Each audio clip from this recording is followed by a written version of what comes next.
Hello বন্ধুরা, আজকে ছিল এডুকেশন পরীক্ষা, শিক্ষাবিজ্ঞান পরীক্ষার প্রশ্নপত্র। এমসিকিউগুলো তাড়াতাড়ি তোমরা মিলিয়ে নাও, ঠিক আছে? এডুকেশন পরীক্ষার যে প্রশ্নপত্রগুলো, এমসিকিউগুলো প্রথমে দেখো, সপ্তপ্রবাহ আমি এখানে মার্ক করে দিয়েছি, মুদিয়ালি কমিশন। তারপর রাশিবিজ্ঞান একটি পরিসংখ্যা হলে 12 হবে, সি। দেখো আমি সবুজ কালি দিয়ে মার্ক করে দিয়েছি। এরপরের প্রশ্ন হচ্ছে 4, 6, 8, 7, 5, 14, 16 স্কেলগুলির মধ্যমা হলে 7, 7 সঠিক উত্তর। এরপর রাশিবিজ্ঞানে এন দ্বারা বোঝানো হয় রাশিমালার সংখ্যা।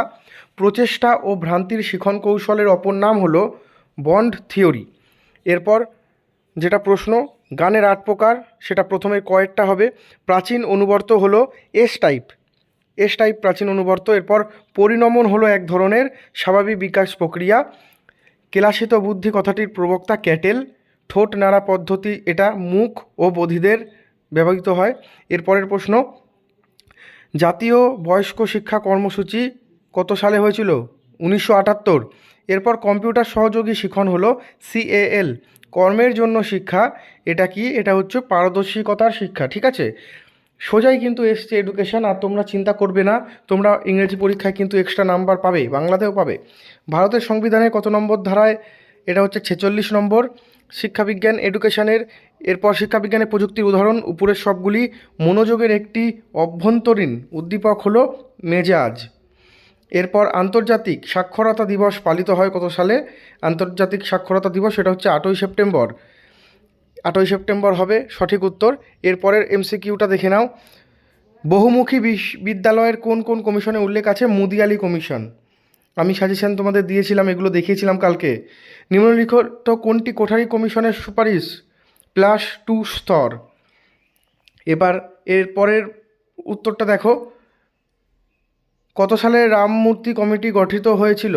1990 হবে, এটা 1990 সালে, ঠিক আছে? এমসিকিউগুলো কিন্তু সোজাই এসছে। একটি প্রাক প্রাথমিক শিক্ষার নাম মন্তেশ্বরী স্কুল। এরপর সিএবিইর পুরো নাম কি? Central advisory board of education. এরপরের প্রশ্ন, পিও এর কথাটির পূর্ণরূপ? Programme of act.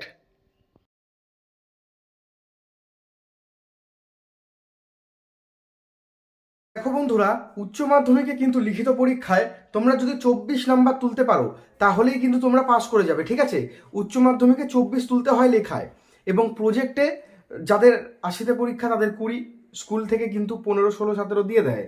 আর যাদের 30-এ রয়েছে, সায়েন্সের কিছু ক্ষেত্রে 30-এ হয়, তাদের কিন্তু 70-এর মধ্যে 21 তুলতে হয়। তো আশা করি শিক্ষাবিজ্ঞান সকলের ভালো হয়েছে। বাংলা এবং ইংরেজি এই দুটো পরীক্ষায় মনে করা হচ্ছে যে ছাত্রছাত্রীদের দাবি যে 4 নাম্বার এক্সট্রা দেওয়ার কথা ইংরেজি পরীক্ষাতেও, বাংলা পরীক্ষাতেও। এখন কি হবে জানি না। তো দেখো, আশা করি তোমরা সকলে প্রশ্নগুলো অ্যাটেন্ড করে এসছো, আর প্রত্যেকটি পরীক্ষায় অবশ্যই প্রত্যেকটি প্রশ্ন তোমরা অ্যাটেন্ড করে আসবে। সায়েন্সের ক্ষেত্রে বা ইংরেজির ক্ষেত্রে তোমরা যেটুকুনি পেরেছো করে আসবে। সায়েন্সের পরীক্ষা বাকি রয়েছে, ইংরেজিতে যেটুকুনি তোমরা পেরেছো করেছো, অবশ্যই তোমরা নাম্বার পাবে। আর এবছর তোমরা শেষ ব্যাচ, এর পরবর্তী ব্যাচ থেকে কিন্তু সেমিস্টার সিস্টেম হয়ে যাচ্ছে। সেই কারণে তোমরা অতটা বেশি টেনশন করো না। প্রত্যেকটা প্রশ্নের উত্তর লিখে আসবে, কোনো প্রশ্ন ছেড়ে আসবে না। আর খাতায় খুব একটা বেশি হিজিবিজি গিজিবিজি করবে না, পরিষ্কার করে লেখা পরিচ্ছন্ন করে লিখবে, তোমরা পাস করবে।